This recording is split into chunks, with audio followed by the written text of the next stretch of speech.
Alors, on continue, je t'aime pour toujours. C'est notre série mariage. On est rendu à la 4e cette semaine. Et je vais, comme l'habitude, je vais faire un petit topo récapitulatif. Donc, on a passé l'introduction, le secret, la puissance, et maintenant on est rendu à l'essence. Et je vais aller dans des éléments quand même assez pratiques aujourd'hui, particulièrement à la fin. Puis je vais vous parler un petit peu plus tard. Je vais faire un petit récapitulatif pour ceux que c'est la première fois qui nous visitent. Vous êtes vraiment les bienvenus. Et j'essaie que même si c'est la première fois que vous êtes là, vous n'allez pas comme être complètement mêlés ou en dehors parce que vous avez raté les 3 autres. Il faut aller les voir sur Internet. Ils sont tous disponibles à acts21.org ou église21.ca. Donc, vous pouvez suivre les premières. Mais aujourd'hui, on va voir l'essence du mariage. Alors, ceux qui ont des questions, et ce matin, je vais répondre à 2 questions que j'ai reçues. Ceux qui ont des questions, n'importe quoi, ça peut être très personnel, très général, n'importe quelle question sur le mariage, dans le fond, vous pouvez me les envoyer. mariage@acts21.org ou mariage@église21.ca. Et si dans le fond, je suis capable de poser la question et d'y répondre, je vais le faire live comme maintenant. Alors, question numéro 1. Si le mariage est simplement, j'ai reçu ça de quelqu'un ici de l'Église, donc si le mariage est simplement quitter son père et sa mère et s'attacher à sa femme, donc comme il est écrit dans Genèse 2, l'homme quittera son père et sa mère s'attachera à sa femme, comment peut-on combattre la notion de notre société que de vivre en union libre sans lien matrimonial est égal aux yeux de Dieu au mariage légalement reconnu par les autorités? Donc la question c'est, si c'est vraiment vrai que le mariage c'est l'homme qui quittera son père et sa mère, pourquoi se marier d'une façon légale d'abord? On n'aurait pas juste besoin de juste quitter notre père et notre mère et dire, ben oui, on est union de fait, ça fait plusieurs temps qu'on est mariés, on a quitté notre papa et notre maman, donc on est mariés. Et je vais donner une réponse assez courte, parce que j'ai encore beaucoup de matériel, comme l'habitude. Hein. C'est rare que je réussisse à rentrer dans mon temps. Mais je vais reprendre le passage. C'est pourquoi l'homme quittera son père et sa mère, s'attachera à sa femme et les deux ne feront qu'un. Et c'est important de comprendre qu'à travers toutes les sociétés à travers le monde, différentes sociétés vont célébrer le mariage de différentes manières. Et c'est pour cette raison-là que quand on parle de l'homme qui quittera son père, sa mère s'attachera à sa femme, attaché, ça ne veut pas juste dire ils seront à côté juste le temps que ça dure et ensuite ils verront quels sont leurs projets d'avenir pour combler leurs besoins personnels et égocentriques. Pas tout à fait ça. C'est s'attacher, comprend une notion, et c'est vraiment important de le mentionner, puis je ne l'ai pas nécessairement traité comme ça, mais s'attacher, dans le langage original, on parle vraiment, en anglais, on dit bonding, comme la colle bond, c'est comme une marque de colle, et c'est réellement un attachement indéfaisable. Et je vous ai parlé il y a quelques semaines de l'alliance versus le contrat. Un contrat, on signe ça, c'est comme il y a des choses à faire de part et d'autre. Une alliance, c'est encore plus profond qu'un contrat. C'est vraiment une mentalité c'est une question de vie ou de mort avant de briser une alliance. C'est vraiment, ça repose sur l'honneur, ça repose sur un profond engagement. Donc, puis c'est là où est-ce que, même aujourd'hui, je vais en parler un peu, assez brièvement, mais je vais en parler quand même. Quand quelqu'un dit, moi, ça ne me prend pas de bout de papier pour dire que je t'aime, et c'est vrai, quand on considère l'amour comme émotionnel, ça ne me prend pas un bout de papier, sauf que quand quelqu'un dit cela, c'est dangereux. Parce que ça veut dire, je ne t'aime pas tout à fait encore assez pour m'engager de façon légale et irréversible. Parce que je veux toujours me garder une porte de sortie. Et c'est là où est-ce que quand quelqu'un dit, ben si c'est juste quitter son père et sa mère pour s'attacher à sa femme, fait que je suis attaché à ma femme jusqu'à preuve du contraire, ce n'est pas un mariage. Le mariage, c'est vraiment de faire un à tout point de vue. Et même, si la société défend cette notion-là de s'attacher légalement, souvent il y a des raisons pour lesquelles les gens ne veulent pas avancer dans une démarche légale. Et c'est la question souvent que je pose. Pour quelle raison tu ne veux pas avancer en démarche légale? Et très souvent, j'ai cette réponse. Mes parents se sont divorcés, j'en ai beaucoup subi les conséquences. Ou j'ai déjà subi un divorce et je ne veux pas passer à travers la même chose. Ou bien, on ne le sait jamais ce qui peut arriver dans la vie. Alors, toutes ces réponses-là démontrent que c'est un engagement qui ne veut pas aller dans la démarche d'alliance. Ou même dans juste la démarche de contrat social, un contrat civil, un contrat où est-ce qu'on est marié de façon légale. Alors, ça, c'est la réponse que je donne quand que je parle de qu'est-ce qui fait, dans le fond, quitter son père et sa mère, s'attacher à sa femme. Ça ne veut pas juste dire quitter son père et sa mère, aller vivre en appart avec sa blonde. Ça ne veut pas dire ça. Ça veut dire réellement s'attacher d'une façon inconditionnelle. Ma question numéro 2, quand un couple est marié avec une mentalité de contrat et que chacun est déçu ou blessé de ne pas être rentabilisé, comment feront-ils pour développer et avoir maintenant une mentalité d'alliance? Et ça, je ne vais pas répondre tout de suite. Parce que je vais y répondre pendant à peu près 40 minutes. Alors, c'est là où est-ce que cette notion-là est... Pourquoi est-ce que dans un mariage, dans une relation même, il y en a qui se fréquentent ici, il y en a qui sont mariés, il y en a qui sont divorcés, il y en a des gens qui ont des relations problématiques. Et c'est pour ça que même la série sur le mariage, la série « Je t'aime pour toujours », c'est une série qui est beaucoup plus large que juste les couples qui ont des difficultés en couple parce que ça fait un bout qu'ils sont mariés, puis là, ils trouvent des difficultés. C'est beaucoup plus large que ça. Parce que le mariage, ça je l'ai dit la semaine dernière, le mariage, c'est comme une relation, n'importe quelle de vos relations, mais la plus intense qui soit. Donc souvent, ça fait ressortir des éléments de notre personne qui nous amènent à nous épurer, nous amènent à nous sanctifier dans une direction, et c'est une des missions premières du mariage. C'est de t'amener à te challenger davantage, de te rapprocher de Dieu, d'être de plus en plus semblable à Jésus-Christ. Alors, cette question-là, je vais vraiment y faire référence aujourd'hui. Donc, le récapitulatif. Il y a quelques semaines, on a vu le secret, donc faire un. Justement, la première question traitait de cet élément-là. Faire un à tout point de vue. L'alliance, vraiment là, comme on colle avec quelqu'un d'une façon inconditionnelle, ou est-ce que l'amour biblique et l'amour de la société est deux notions complètement différentes et qui s'opposent très souvent. Souvent, on est comme, comment est-ce qu'on fait pour rester en amour papillon dans le ventre toute notre vie? Et c'est là où est-ce que très souvent, on est comme, je n'ai plus de papillon, fait que c'est sûr, il faut que je passe à la prochaine ou au prochain. Parce que je ne ressens plus ce que je ressentais quand j'ai commencé à sortir avec. Et c'est là où est-ce que la notion de l'amour biblique et l'amour de la société est deux éléments qui s'affrontent complètement. Ensuite, on a vu la priorité, partir et coller. Donc, c'est partir de chez soi, et ensuite de ça, de coller. Donc, partir vraiment, de faire le deuil de notre famille, de part et d'autre, pour produire une nouvelle famille, un nouveau noyau, qui, lui, est complètement nouveau, vraiment une nouvelle façon d'évoluer à deux, parce que c'est deux personnes différentes, avec des personnalités différentes, avec faire le deuil de qui j'étais en tant que célibataire et qui j'étais dans ma famille également. Donc, quitter son père et sa mère et coller à une nouvelle personne. La puissance, la semaine passée, on a vu comment c'était construire et guérir. Avec tous nos backgrounds, nos bagages, avec nos blessures, le mariage est là pour nous construire, nous guérir, nous amener à ne pas rester amers de ce passé-là que parfois on traîne. Et cette semaine, je vais aller encore plus loin dans cette notion-là. Et c'est les éléments que je vais couvrir aujourd'hui. Donc, l'essence du mariage, consommation ou alliance. Donc, je vais revenir sur cet élément-là, mais de façon très succincte. Je ne resterai pas très longtemps là-dessus. Ensuite de ça, action versus émotion. Pour finir avec la partie centrale, qui est à la fin, qui est le conflit. Parce que je ne peux pas parler de mariage, et même je ne peux même pas parler de relation avec amis, parents, frères, sœurs, sans parler de conflits, mésentendus, malentendus, des éléments qui sont des mécompréhensions et qui nous amènent très souvent à des blessures, à des éléments qui peuvent créer une division, une séparation, qui viennent éventuellement s'infiltrer pour créer les deux individus à se distancer. Donc, c'est les éléments que je vais commencer. Consommation ou alliance, c'est le premier élément que je traite.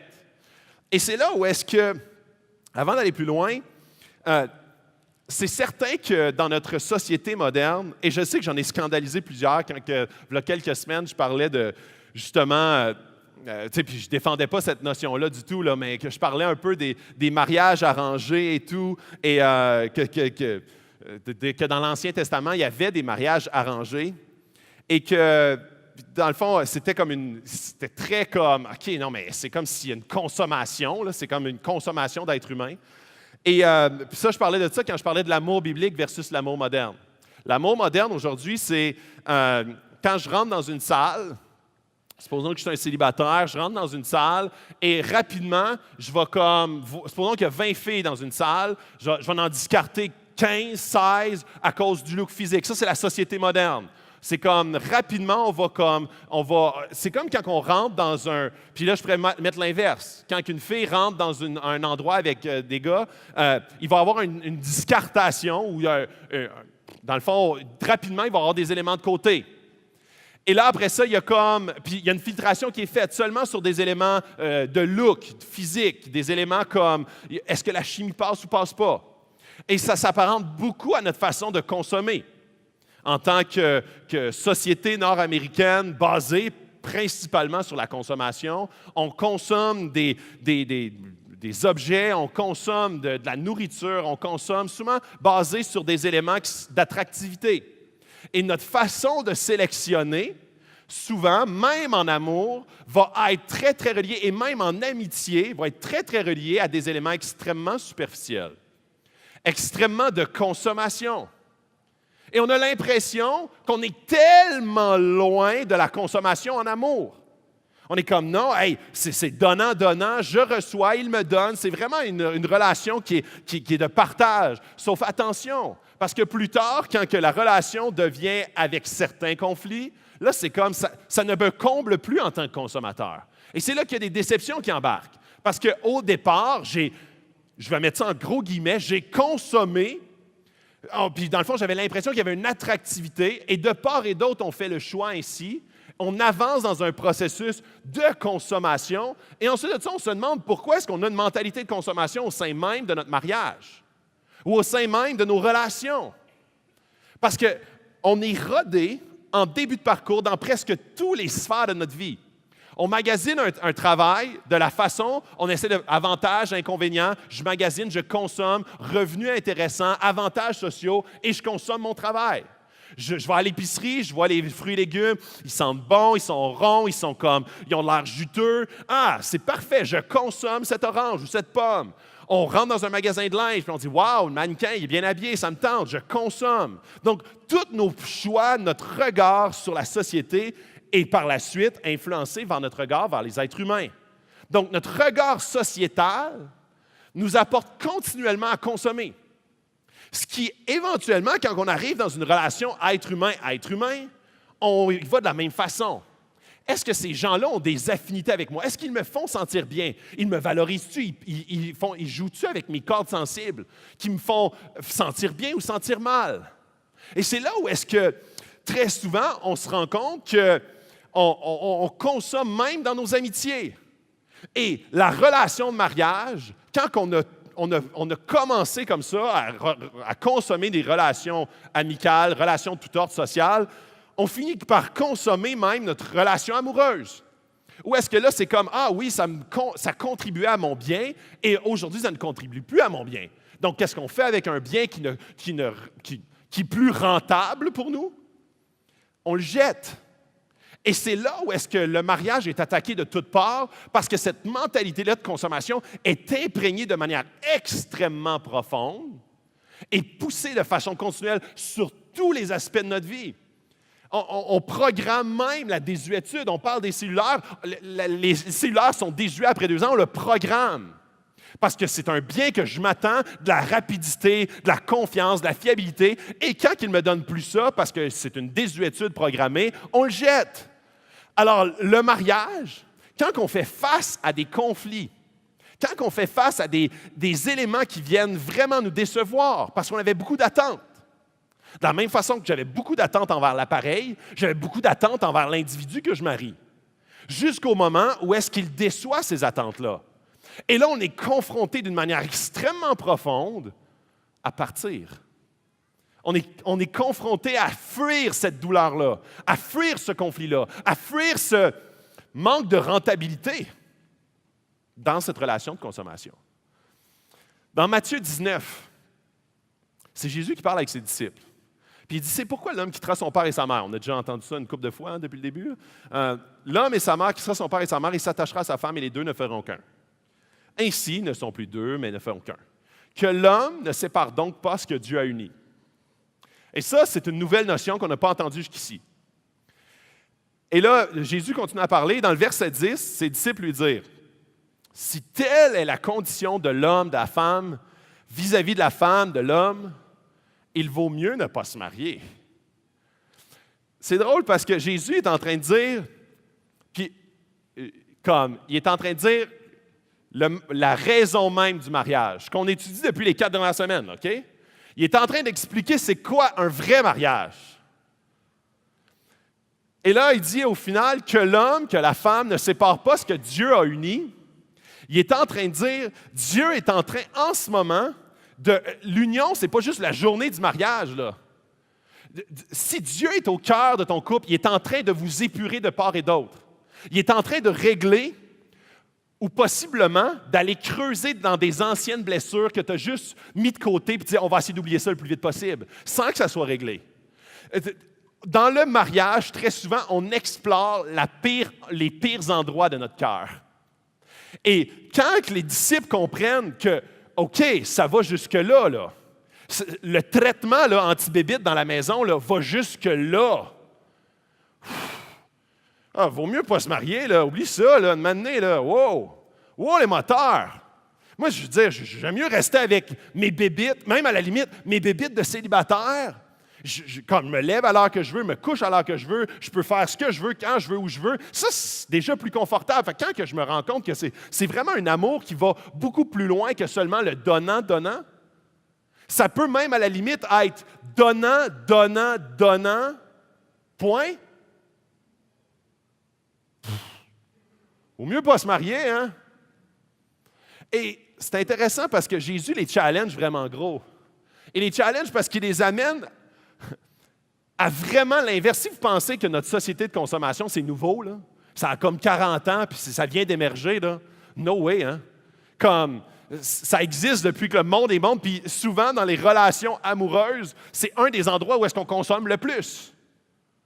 C'est un des endroits où est-ce qu'on s'attend le plus, on a beaucoup d'attentes envers l'être aimé. Et de manière, l'être aimé devient mal aimé un peu, parce qu'il ne compte pas tout à fait les attentes de consommation que j'avais au départ. Et j'ai une citation pour vous, c'est une citation qui vient du livre qu'on est en train de lire, Le mariage. Et il dit ceci, « Une vie commune hors mariage oblige à prouver quotidiennement sa valeur, en impressionnant l'autre et en le séduisant. Il faut montrer que le courant passe, que la relation vous plaît, vous satisfait. Sous peine de rupture, il s'agit donc toujours d'une relation de consommation. En revanche, le lien juridique du mariage crée un espace de sécurité où l'on peut s'ouvrir à l'autre et être véritablement soi-même. On peut y être vulnérable sans devoir sauver les apparences. On ne cherche plus à se vendre, on peut ôter les dernières couches de protection, les derniers masques et se mettre à nu dans tous les sens du terme. Et c'est là où est-ce que le mariage amène certes une sécurité, mais pas une sécurité comme sécurité. Comme, je vais prendre un exemple ici. Des fois, on pense à sécurité, supposons, d'emploi, ou sécurité comme mon entreprise ne fera pas faillite. Puis des fois, on a l'image comme quoi que la sécurité amène un brin de paresse. Regarde, mon employeur, je suis syndiqué à l'os, il ne peut rien faire contre moi, donc moi, il est calculé, puis je vais étirer mes pauses, puis je vais rentrer un peu plus tard, finir un peu plus tôt, je vais être le plus pourri de la gang parce que de toute façon, il ne peut pas me virer. Des fois, sécurité, on l'apparente à ça d'une manière complètement fausse. Parce que la sécurité, ça nous donne aussi la permission de faire échec, la permission d'être vraiment soi-même. La permission de montrer même les côtés les plus laids de notre cœur. C'est pour ça que dans le couple, les deux partenaires ont un pouvoir incroyable de construction ou de destruction. Parce que tu connais d'une façon extrêmement intime ton partenaire et à certains moments, tu peux l'écraser littéralement, surtout devant un public. Tu sais exactement où peser, où est-ce que ça y fait mal. Et c'est là où est-ce que dans le mariage, tu as une sécurité, une certaine sécurité d'installer pour aller en profondeur dans la vulnérabilité. Mais cette vulnérabilité-là peut coûter des blessures très profondes.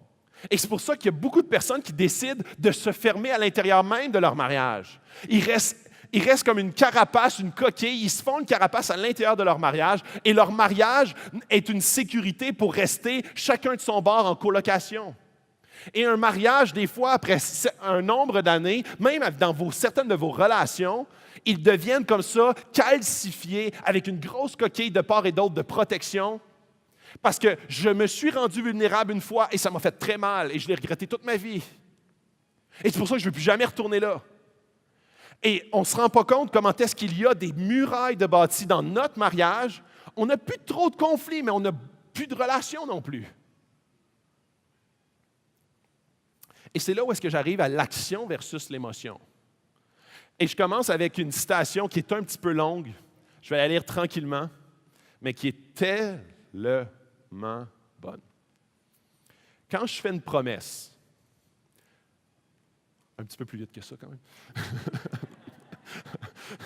je témoigne que je n'ai pas été mis en déroute le long de certains itinéraires inaltérables par le conditionnement psychique visité sur moi par certaines croyances de mon éducation un peu farfelue. Quand je fais une promesse, je déclare que mon avenir avec des gens qui dépendent de moi n'est pas prémédité par la culture moderne dans laquelle je vis. Je ne suis pas victime du hasard. Et je vais mettre quelques mots de plus. Je ne suis pas victime de mon passé. Je ne suis pas victime de « Ah, je suis fait comme ça, j'ai ma personnalité, ah, je suis un colérique, ah, moi, je suis quelqu'un qui a de la misère à pardonner, ah, moi, qu'est-ce que tu veux? Mon père était de même, mon arrière-grand-père, moi, je vais être de même, ah, qu'est-ce que tu veux? Ben, ma mère, elle a trompé mon père, ou mon père a trompé ma mère, ben, qu'est-ce que tu veux? J'aime les femmes. » Non! Comprends, OK, c'est bon. Je ne suis pas victime du hasard. Je ne suis pas prédéterminé par mon environnement. Je ne suis pas un morceau de pâte humaine fouetté en forme par le renforcement contingent et de conditionnement aversif de mon passé. Je suis bien conscient que beaucoup de ce que je suis et ce que je fais est un don ou une malédiction de mon passé. Mais quand je fais une promesse à quelqu'un, je m'élève surtout au-dessus des conditionnements qui me limitent. Jamais un berger allemand ne peut promettre d'être toujours là avec moi. Aucun ordinateur ne peut promettre d'être un être fidèle pour toujours. Seulement une personne peut faire une promesse et quand il la fait, il est plus libre. Je la lis, ça me donne des frissons. Parce que ça, là, c'est la liberté qu'apporte le mariage. Une liberté qui s'élève au-dessus des limitations ou du conditionnement de votre environnement, de votre milieu familial, de vos blessures, de tout ce qui a pu, durant toute votre vie, conditionner votre existence et votre personne. Quand tu fais une promesse, tu es en train de dire, OK, je ne serai pas conditionné. Mon mariage, l'échec ou la réussite de mon mariage ne dépendra pas de si dans quelques années, j'ai une personnalité intéressante, puis elle aussi, puis que la vie va bien, puis qu'il y a toutes sortes de bonnes choses qui nous arrivent. Là, ça va favoriser pour que notre mariage soit encore ensemble. Non! Je m'élève au-dessus de au-dessus de l'environnement ou de l'influence que pourraient avoir mes parents ou mes blessures, ma famille, etc. Et c'est là où est-ce que,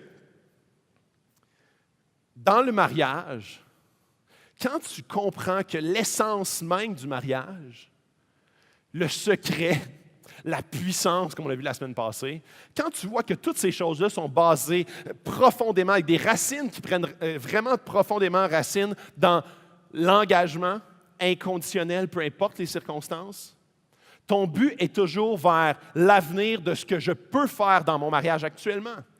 N'est pas basé sur le passé, n'est pas basé sur les échecs, mais basé sur ce qu'en ce moment, parce qu'il prend racine dans un endroit qui n'est pas flexible. C'est un fondement qui est en pur ciment, qui ne bougera pas, peu importe les circonstances. Fait que ton input, ou ton levier, ou ton influence, n'est pas sur ce qui a été fait, mais sur ce qui se fera. Et c'est là où est-ce que dans les mariages, actuellement, il y a toutes sortes de défis. J'en suis très conscient. Tous les mariages rencontrent des défis, des conflits, des déceptions, tristesse. Et c'est là où est-ce que, si tu attends que l'émotion revienne pour te rapprocher ou pour commettre ou pour passer à l'action, ton mariage, tranquillement, va obéir, non pas à la promesse que tu as faite, mais à ton conditionnement actuel. Je répète ce que je viens de dire. Si en ce moment, tu ne files pas de te rapprocher dans ton mariage, si l'émotion n'est pas là, si même toute ton émotion et tout ton être pousse dans la direction inverse de ton mariage, et que tu obéis à cela, tu n'es pas en train de t'élever au-dessus de ton environnement et des circonstances et des blessures. Tu n'es pas en train d'obéir à la promesse que tu as faite, mais tu es en train d'obéir au conditionnement que tu as en ce moment. Exactement le contraire que Louis Smith dit. Et c'est là où est-ce que, quand on parle de action versus émotion, et ça, c'est un passage que j'aime tellement dans son livre, Le mariage de Tim Keller, il dit comment est-ce que dans toute relation, plus que tu poses des gestes et plus que l'amour, le sentiment d'amour, va suivre par la suite. Mais très souvent, on attend l'émotion pour passer à l'action. Et c'est là où est-ce que je vais sûrement il y a certaines personnes qui vont comprendre ce que je vais dire ici. Ça vous est-il déjà arrivé d'avoir une relation avec, comme avoir des amis, avoir des contacts avec quelqu'un qui, au départ, vous tape ses nerfs. Mais vous dites, OK, mais, puis tu sais, je lisais justement une histoire, je pense que c'est même dans son livre, il disait, lui, en tant que pasteur, il a souvent eu à interagir avec des gens qui, à la base, il n'aurait jamais été ami avec ces gens-là. Personnalité complètement qui s'entrechoque, pour X raisons, des lourds passés. Lui, dans le fond, il était un peu comme condescendant envers ces gens-là en début de parcours, puis il y avait à faire des gestes d'amour envers eux, aller les visiter à l'hôpital, à les conseiller dans leur mariage, à faire toutes sortes d'actions auprès de ces gens-là. Et éventuellement, puis c'est une année ce qu'il dit, un samedi, j'étais comme en congé, puis je dis à ma femme, on pourrait peut-être inviter ce couple-là.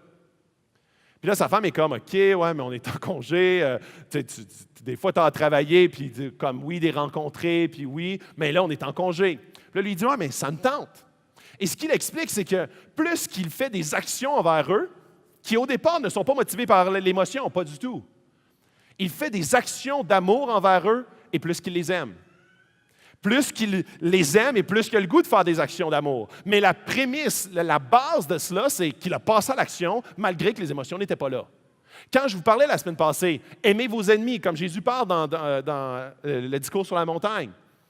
Aimez vos ennemis. Est-ce que ça veut dire attends que l'émotion revienne, puis de m'amener, aime-le, parce que si tu le files au max? Non.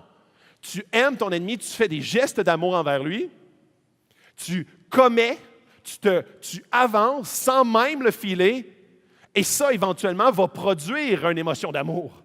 Mais si tu attends l'émotion pour revenir, si tu attends l'émotion, vous venez d'avoir un conflit ensemble dans le couple ou dans une relation quelconque, et tu dis « je ne le file pas pantoute », tu ne le fileras jamais. Et c'est là où est-ce que quand on est obéissant à nos émotions, on devient esclave de nos émotions. C'est nos émotions qui dictent notre comportement.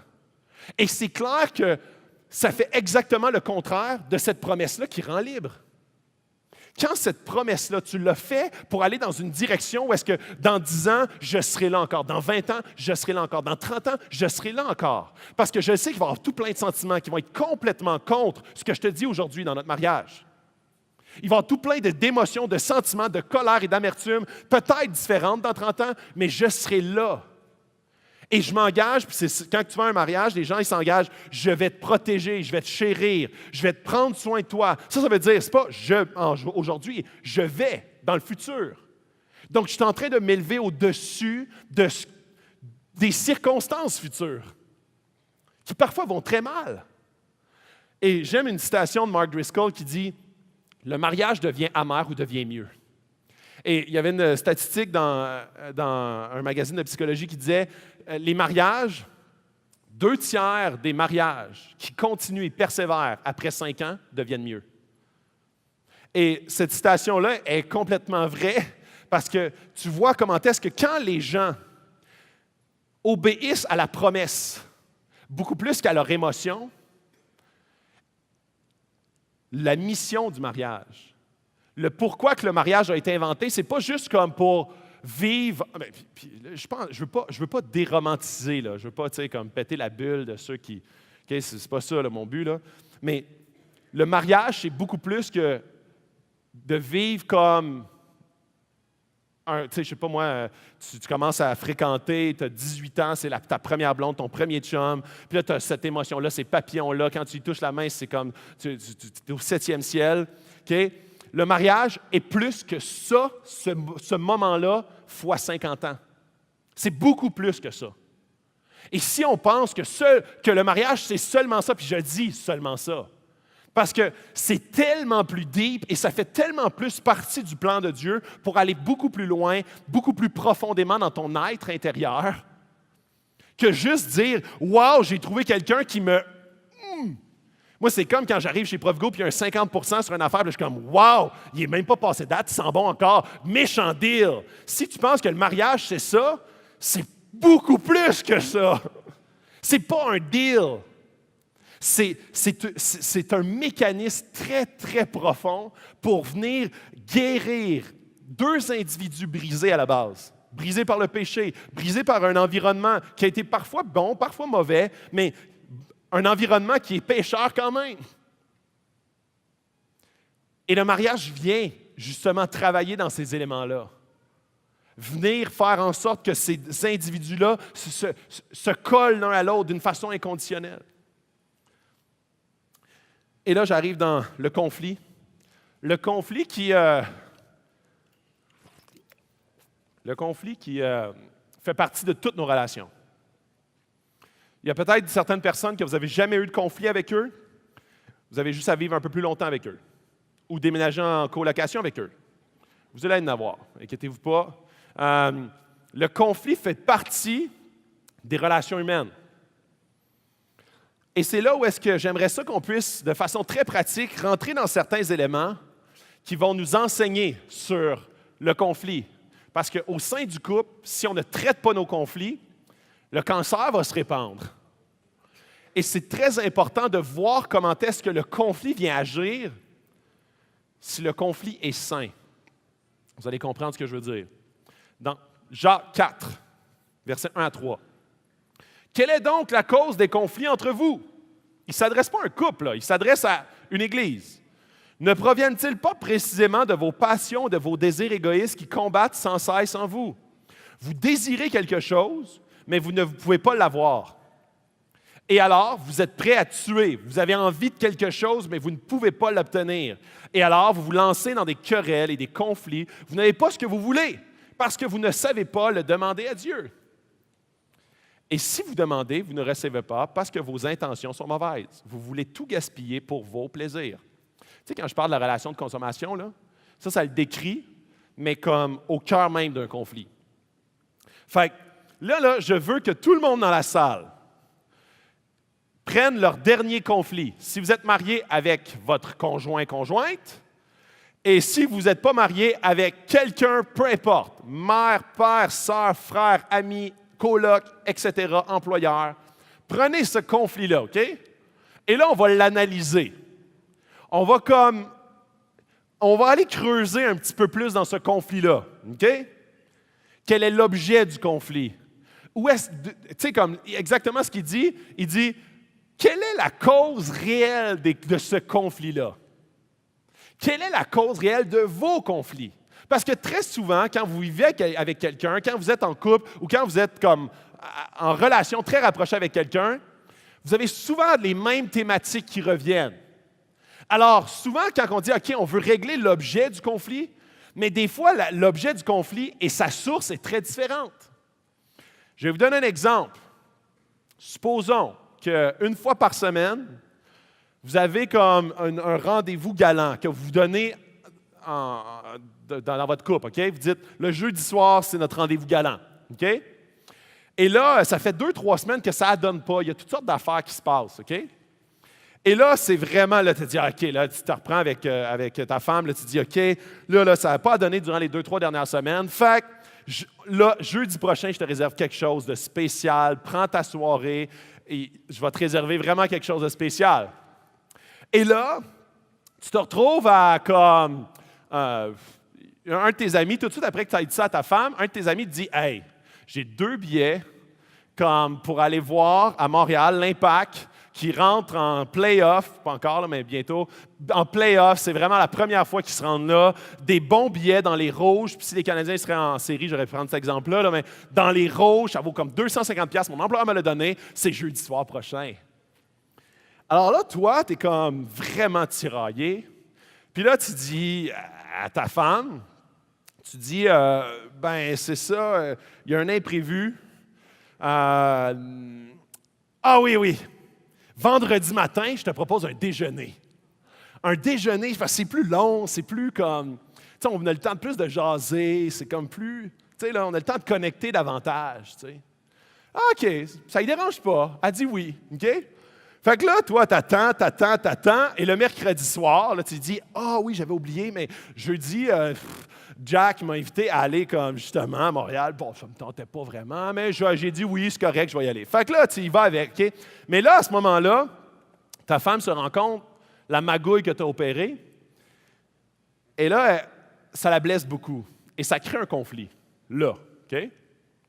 Et là, toi, après ça, tu dis, ah, OK, non, OK, c'est correct. On va sortir ensemble jeudi. Et là, le conflit ne se règle pas. Hein? Il ne se règle pas, là. Puis là, elle n'est pas contente. Puis là, tu dis, comment ça, là? Je te l'ai enlevé, je te le redonne, tout est supposé être réglé. Alors, toi, tu t'acharnes sur l'objet, mais elle est comme, ce qui me déçoit, c'est la source. Ma blessure ne vient pas du temps ou de ce 2-3 heures-là, ou comme de la déception de ne pas manger un bon repas avec quelqu'un que j'apprécie, mais c'est davantage la magouille qui a été en arrière. Donc, la source versus l'objet. Et des fois, on est comme, OK, check, je vais prendre mon après-midi le jeudi. Puis on va aller souper longtemps ensemble, puis on va aller, je ne sais pas, prendre une marche, puis avec un massage. Puis elle est comme, non, c'est pas l'objet, c'est la source. Ce qui me blesse, c'est que tu me caches des choses. C'est le manque d'honnêteté. C'est même le fait que tu priorises certaines choses au détriment d'eux. C'est je me sens pas aimé, je me sens pas apprécié, je me sens pas, etc. Ça, c'est la source. Et là, dans le conflit, mais regarde, j'en ai donné plus, puis regarde, je t'ai fait livrer des fleurs même jeudi après-midi, t'es pas content. Alors toi, tu en remets sur l'objet, mais la source est déficiente. Et c'est pour ça qu'il dit, quelle est donc la cause des conflits? Parce que la majorité du temps, on a souvent les mêmes ou différents conflits, différents objets, mais très souvent, on se retrouve avec les mêmes sources. On se retrouve avec 2-3 éléments qui sont de la même source, avec toutes sortes de choses que ça influence, toutes sortes d'objets que ça influence. Et c'est drôle parce qu'il dit, juste au milieu, il dit, vous n'avez pas ce que vous voulez parce que vous ne savez pas le demander à Dieu. Et c'est quand même intéressant parce que tu peux même des fois prier pour que certains conflits se règlent, mais c'est tu sais, supposons moi le jeudi, supposons que c'est moi, là, supposons le jeudi, je pourrais prier et dire, hey, Dieu, fais qu'elle s'ouvre les yeux, là. Hey, c'est quand même tout un après-midi que je prends, là. Fais qu'elle se rende compte comment je suis un bon Jack. Et c'est exactement ce qu'il est en train de dire ici. Vous n'avez pas ce que vous voulez parce que vous ne savez pas le demander à Dieu. Vous demandez en fonction que ça vienne me nourrir mon ego, vienne enfin régler ça parce que ça me cause un inconfort. Au lieu d'aller réellement à la source pour dire Dieu, viens faire le ménage dans vraiment la source de ce conflit-là, qui est mon égocentrisme dans la relation.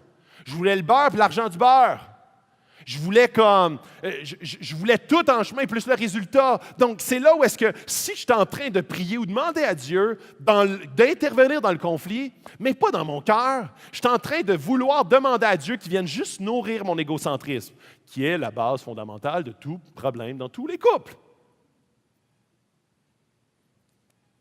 Donc, conseil numéro 1. J'en ai quelques-uns comme ça, OK? Passe par-dessus. La majorité des choses, on est appelé à passer par-dessus. Avoir de la compassion, de la patience, de la résilience. Dans Proverbe 12:16, il dit « Un fou manifeste immédiatement sa colère, mais celui qui couvre un affront est un homme prudent, une femme prudente. » On est appelé à très souvent absorber. Et c'est bon que les deux absorbent, passent par-dessus. Que les deux disent, OK, ça me blesse ou ça me fait mal, mais on passe par-dessus. Dans une relation de couple, une relation d'amitié proche, on est appelé très souvent à passer par-dessus, à choisir nos guerres. Parce qu'il y a des guerres qui vraiment vont venir complètement répondre à la mission du mariage. Parce que notre but, c'est d'amener chacun des individus à aller à la source d'un problème présent. L'exemple que je vous ai donné il y a quelques minutes, ça, c'est le genre de conflit que tu ne passes pas par-dessus. Parce que tu vois qu'il y a une source qui est très malsaine. Et ton but de part et d'autre, c'est d'aller dans ces endroits-là. 2, examine ton cœur. Verset 2, dans Jacques 4 que je viens de lire, vous désirez quelque chose, mais vous ne pouvez pas l'avoir. Et alors, vous êtes prêt à tuer. Vous avez envie de quelque chose, mais vous ne pouvez pas l'obtenir. Ça, quand il dit vous êtes prêt à tuer, c'est justement 2 billets dans les rouges, dans les playoffs. Et là, tu es comme, je ne peux pas passer à côté de ça, c'est impossible. C'est la chance de ma vie. Et alors, vous êtes prêt à tuer, vous avez envie de quelque chose, mais vous ne pouvez l'obtenir. Et alors, vous vous lancez dans des querelles et des conflits. Vous vous lancez dans la poursuite de l'objet de votre égocentrisme. Puis là, des fois, on développe des stratégies machiavéliques. Hey, un déjeuner, ça serait pas pire, hein? Et on développe des stratégies pour justement, l'objet de mon égocentrisme, c'est mon plaisir. Alors, je sais que ça va la décevoir, mais je vais faire en sorte que la pilule passe mieux. Et là, je développe des stratégies de mensonge, des stratégies tu sais, Machiavel qui développait des stratégies qui étaient malsaines, mesquines, pour assouvir ma passion personnelle. Point 3, sois sage dans comment tu te bats. Je prends Proverbe 12-18. Celui qui parle à la légère blesse comme une épée, tandis que la langue des sages apporte la guérison. Je vous ai parlé beaucoup de guérison la semaine passée. Et dans les conflits, les gens que vous aimez le plus sont les gens souvent que vous êtes le plus pognés dans votre vie. C'est les gens qui sont les plus proches de vous. Et très souvent, vous avez infligé ou vous vous êtes fait infliger des blessures quasi mortelles durant ces conflits-là. Et des fois, on va se justifier en disant « Ah, mais gars, c'était vraiment chiant, là. C'était vraiment pas correct. » Et souvent, on va dire « C'est à cause que ça, c'était comme vraiment pas correct que j'ai eu le droit. J'ai eu le droit de dire des méchancetés. J'ai eu le droit d'utiliser des zones de vulnérabilité que je connais de l'autre pour le blesser solide. » J'ai pu, dans ce conflit-là, c'est sûr, je suis allé un peu plus loin que ma pensée. Non, tu es allé incroyablement plus loin. Et c'est là où est-ce que souvent, dans les conflits, on se laisse emporter par notre émotion. Et tantôt, quand je vous disais, quand tu obéis à ton émotion, tu n'es plus soumis à ta promesse. Comme Louis Smith le disait. Donc, quand tu t'élèves, quand je parle des circonstances actuelles, un conflit, c'est une circonstance actuelle. Et quand tu laisses sortir des méchancetés vraiment ailleurs que la promesse que tu as effectuée, tu es en train non pas de construire ton mariage, tu es en train de le détruire. Parce que tu es en train de détruire la personne que tu es appelé à construire.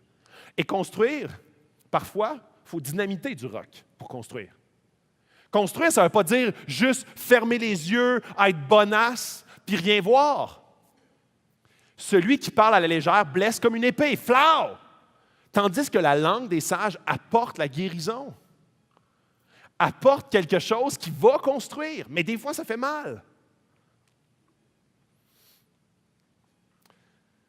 Ça, c'est dans Éphésiens 4, 26. Ça, c'est intéressant parce que Éphésiens 4, c'est juste avant Éphésiens 5 qu'on lit à peu près chaque semaine depuis 4 semaines. Okay?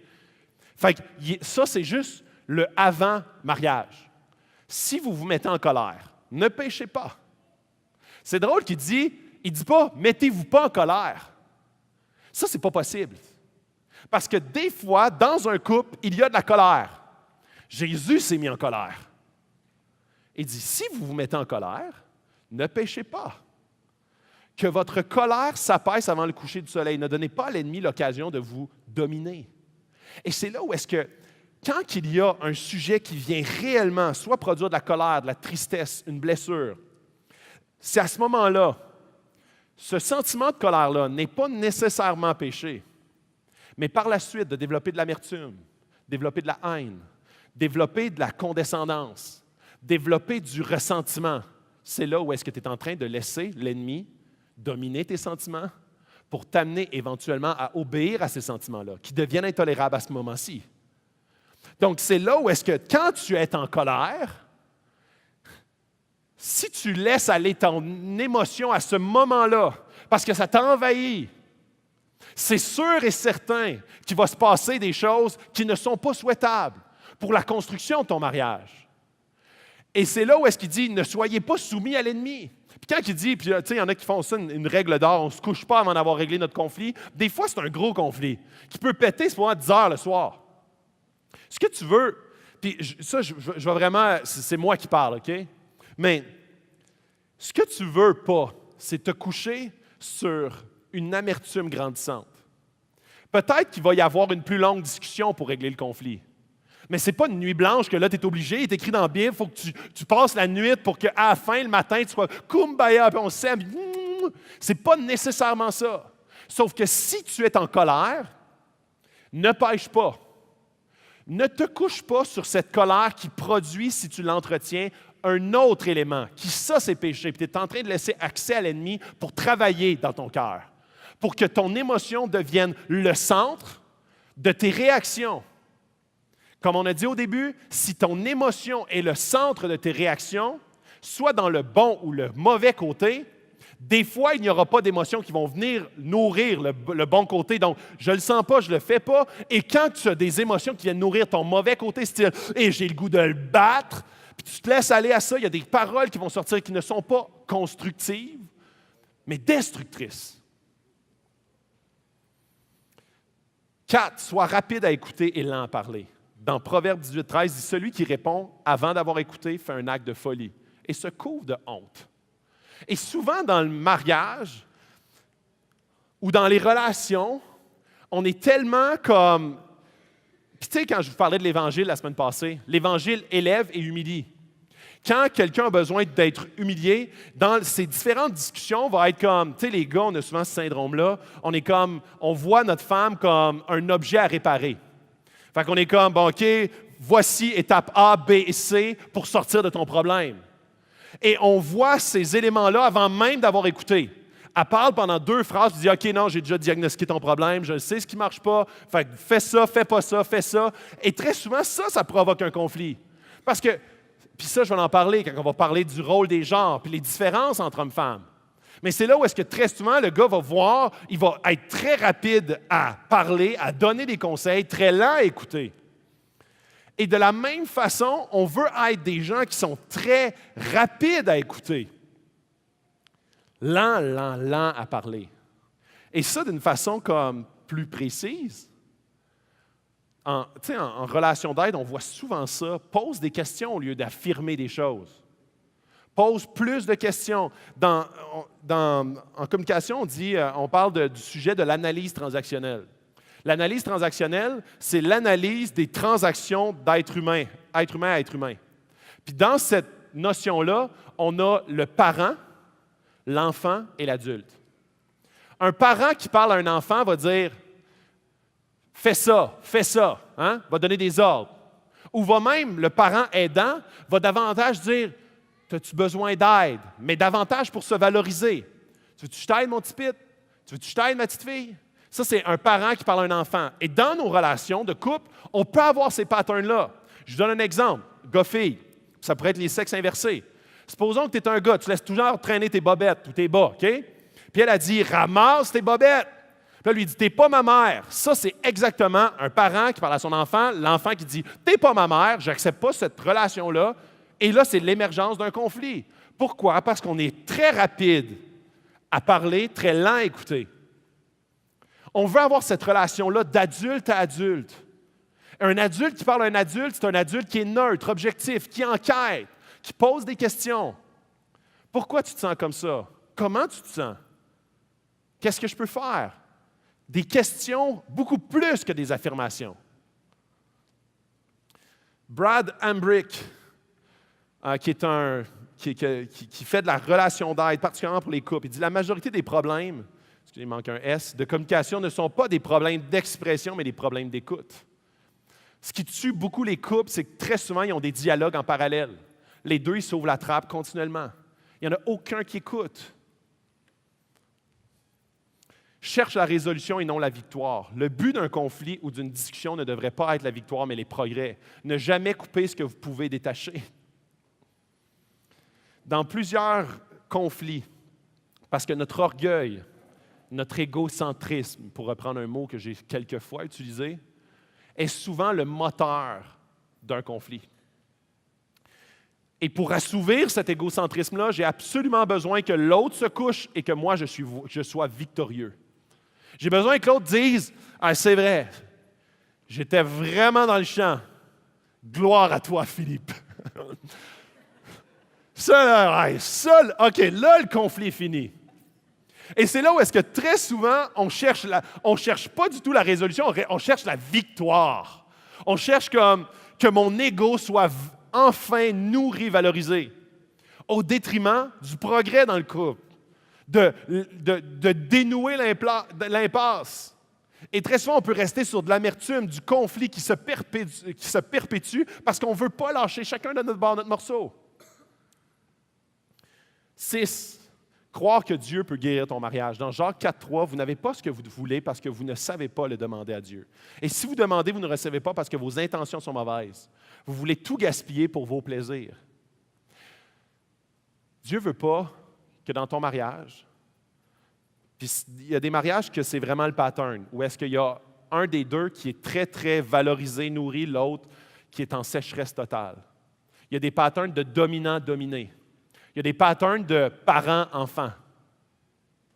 Et à un moment donné, ce qui se passe, c'est que son ego ici est nourri, son cœur est brisé. Et ça peut durer des années. Et ce n'est pas parce que les deux restent là que nécessairement le mariage est épanoui. Et c'est là où est-ce que Dieu, ce qu'il veut nous amener dans nos mariages, c'est une guérison profonde. C'est une guérison où est-ce que chaque mariage, toute votre vie, est appelé à être de plus en plus appelé à porter du fruit. Tu ne veux pas que ton mariage aujourd'hui soit ressemblant dans 10 ans. Tu veux qu'il soit plus riche. Tu veux être une personne individuellement plus de qualité à cause de l'intervention de ton mariage dans ta vie. Et ça, parfois, ça dynamite des roches pour rebâtir sur des bases neuves. Je vais inviter l'équipe de louange. Je termine bientôt. Pardonne vraiment. Je reste deux conseils à vous donner. Pardonne vraiment.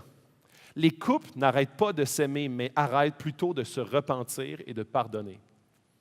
Et ça vient de Gary Thomas, un écrivain, un auteur très prolifique sur les relations humaines. Et un des premiers points d'un couple qui s'en va à la dérive et à l'amertume, c'est un couple qui arrête de se repentir l'un envers l'autre et de se pardonner mutuellement. La repentance d'un envers l'autre, ça ne prend même pas l'action de l'autre. Tu n'as pas besoin que l'autre nécessaire. Tu sais, comme la repentance, c'est quelque chose d'individuel. Le pardon également, la réconciliation, non. La réconciliation, ça prend les deux individus. Mais la repentance et le pardon, c'est quelque chose qui se pratique individuellement. Tu te repens et l'autre peut te donner le pardon, oui ou non. L'autre se repent et tu peux lui donner le pardon, oui ou non. Et au moment où est-ce qu'un des deux retient soit la repentance ou le pardon, tu n'as plus de réconciliation. C'est le début de la fin. Ou le début de la colocation. La majorité des couples qui se brisent, c'est des couples qui n'ont pas appris à se repentir et se pardonner. Et finalement, fais-le à cause de Christ. Soyez bons et pleins d'affection les uns pour les autres. Pardonnez-vous réciproquement comme Dieu vous a pardonné par le Christ. Et la semaine passée, je n'ai parlé de long en large. Et je vous ai mentionné comment est-ce que si on tu sais, là, il y a plein de conseils. Puis certains conseils, je vous ai montré des proverbes, j'ai montré différents passages qui parlent de ces conseils-là. Mais certains de ces conseils-là, c'est des conseils qui peuvent s'apparenter même à des conseils humains. Et ce qui fait la différence dans un couple chrétien, c'est que leur target, n'est pas seulement de vivre humainement d'une façon kumbaya et il n'y en a pas de problème et plus de conflit. C'est d'aller encore plus loin et plus profondément dans notre être intérieur, dans notre nature pécheresse. Et la raison pour ça, l'élément qui nous pousse dans cette direction-là, c'est Christ et l'Évangile. Parce que l'Évangile est le moteur de tout chrétien. C'est la base de tout chrétien. Et pourquoi est-ce que je veux être aimant? C'est parce que Jésus m'a aimé. Pourquoi est-ce que je veux pardonner? C'est parce que Jésus m'a pardonné. C'est comme, John Wesley, de manière, utilise un exemple, c'est comme si tu avais appris que tu avais un héritier, un oncle qui vient de mourir, qui te lègue 10 milliards de dollars. Puis tu es là comme, tu t'en vas récupérer ton argent à la banque, et en allant à la banque, tu pognes un flat. Et tu pognes un flat, puis là, tu es comme, puis là, tu commences à être frustré. Tu commences à être frustré après ton char, après comme ta femme ou ton mari qui n'a pas changé les pneus, c'est des pneus d'été finis à la fesse. Puis là, tu commences à te frustrer après tout le monde. Puis tu oublies la notion selon qu'est-ce que tu allais chercher. Tu oublies complètement que tu es tellement riche que toutes les petites circonstances de la vie sont comme une matière à frustration, irritation. Puis, lui, il dit très souvent en tant que chrétien, c'est exactement ce qui nous arrive. On est comme tellement focusé sur notre présent quotidien égocentrique qu'on oublie à quel point on est héritier de Christ, co-héritier de Christ, héritier de Dieu. Notre Père céleste veut tellement plus pour ses enfants que juste de brûler le temps qui nous est apparti. Tu sais, des fois, tes enfants, tu les punis. Ça ne te fait pas plaisir de les punir, mais tu les punis. Parce que tu veux produire quelque chose de plus deep que juste dire « Ah, OK, c'est correct, tu as désobéi, mais ça ne me dérange pas. Ni vu ni connu. » Si tu fais ça, c'est que, oui, en ce moment-là, ça ne produira pas de tristesse de ton côté puis de la tristesse du côté de ton enfant, mais tu n'es pas en train de produire quelque chose à long terme. Tu n'as pas de vision pour ton enfant à long terme. Et c'est exactement ce que Dieu veut produire dans chacune de nos vies, dans chacun de nos couples. Il veut bâtir des couples forts basés sur des chrétiens qui trouvent leur identité en Christ. Parce que Christ m'a aimé, parce que Christ a pardonné. Je veux être comme ça alentour, dans mon entourage, dans mes relations et dans mon couple. Je finis avec un passage que je trouve tellement puissant dans Isaïe 61.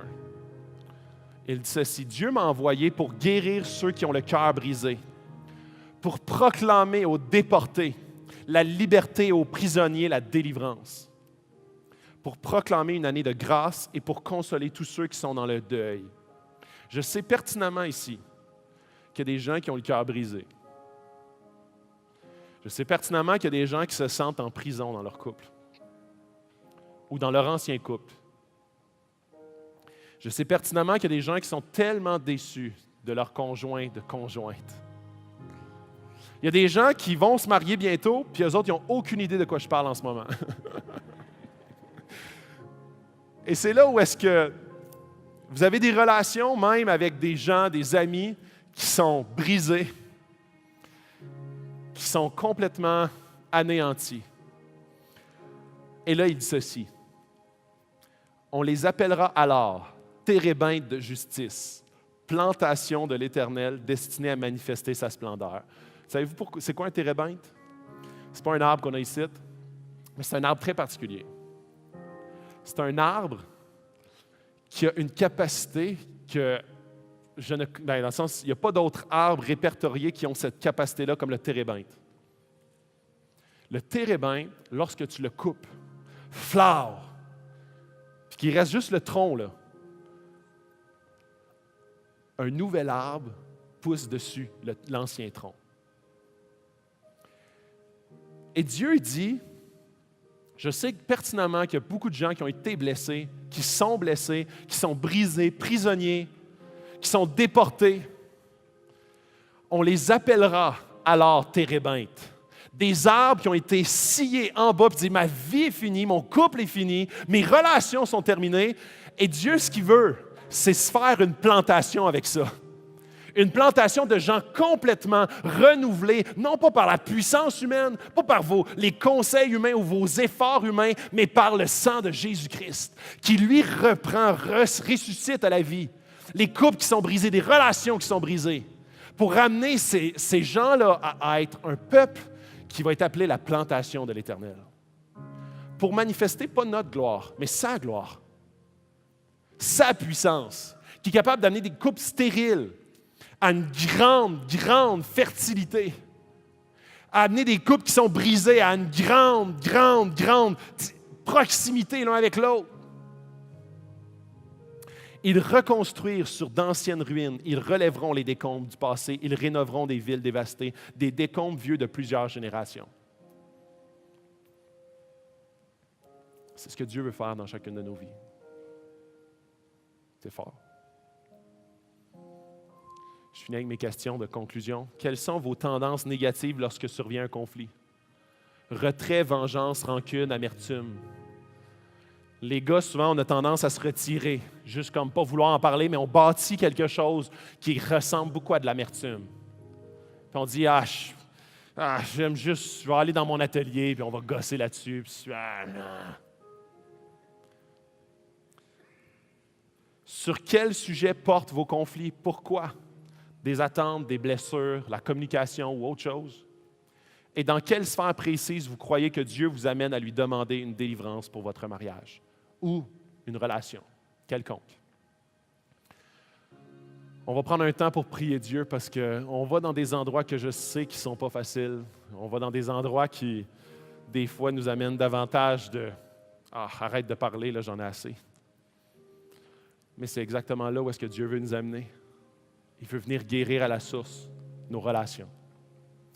Oui, Père, on vient devant toi parce qu'on sait que tu es la source de la réconciliation, du pardon.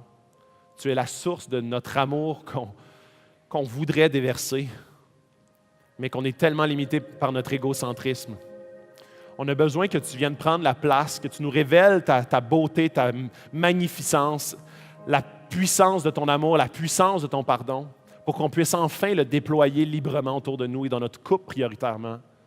On a besoin, Seigneur, que tu fasses une œuvre d'émondage et même peut-être de couper certains arbres complets pour qu'un nouvel arbre puisse prendre racine dans cet ancien tronc. C'est toi, Père, qui vas rebâtir sur des vieilles ruines. C'est toi, Père, qui vas rebâtir, faire une ville à ta ressemblance pour ta gloire. Et c'est ce qu'on prie dans le nom puissant de Jésus-Christ. Amen.